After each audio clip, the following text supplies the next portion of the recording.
తెలుగువారి #1 choice Telugu matrimony. Cute గా కనిపించే హీరోయిన్లు ఉన్నట్టుండి విలన్ షేడ్ తో కన్నింగ్ గా నవ్వేస్తే ఆ కిక్కే వేరప్ప అంటారా? ఎస్, అలాంటి కిక్ ని ఈ మధ్య సినిమాల్లో అడపాదడప టేస్ట్ చేస్తూనే ఉన్నారు ఆడియన్స్. ఆ మధ్య కాంతారా చాప్టర్ 1 ని చూసిన వారు కూడా ఈ థ్రిల్ ని ఎంజాయ్ చేశారు. కాంతారా చాప్టర్ 1 ని చూసిన వాళ్ళందరూ రుక్మిణి వసంత్ ని మంచి యువరాణి అనే అనుకున్నారు. కానీ తీరా క్లైమాక్స్ కొచ్చేసరికి ఆమెలోని అసలైన విలని బయటపడటంతో ట్విస్ట్ అద్దరిందని ఎక్సైట్ అయ్యారు. విరూపాక్షకి ప్లస్ అయిన అదే పాయింట్ కాంతారాకి కూడా క్రేజ్ తెచ్చిందన్నది సినిమా చూసిన వారి మాట.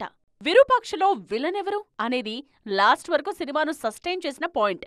ఆ విలన్ హీరోయిన్నే అని తెలిసినప్పుడు బొమ్మ బ్లాక్ బస్టర్ అయింది. ఇది కదా ట్విస్ట్ అంటే అంటూ సూపర్ ఎక్సైట్మెంట్ ఫీల్ అయ్యారు జనం. రీసెంట్ పాస్ట్ లో విరూపాక్షలోనే కాదు, ఈ మధ్య వచ్చిన కింగ్డమ్ లో కూడా ఈ ట్విస్ట్ ప్రేక్షకుల మనసు తాకింది. విజయ్ దేవరకొండ హీరోగా నటించిన సినిమా కింగ్డమ్. భాగ్యశ్రీ బోర్సే హీరోయిన్ గా నటించారు. ఈ మూవీలో ఆద్యాంతం విజయ్ కి సపోర్ట్ చేసే క్యారెక్టర్ లో కనిపించారు భాగ్యశ్రీ. కానీ ఎండింగ్ లో మాత్రం ఆమె క్యారెక్టర్ కున్న ట్విస్ట్ సీక్వెల్ కి లీడ్ ఇచ్చినట్టయింది. హరిహర వీరమల్లులో నిధి అగర్వాల్ రోల్ కూడా ఇలాంటిదే. అప్పటిదాకా వీరమల్లు సాయం కోరిన పంచమి పాత్రలో అమాయకంగా కనిపించిన నిధి అగర్వాల్ ఉన్నట్టుండి వీరమల్లుకి షాక్ ఇచ్చేస్తారు.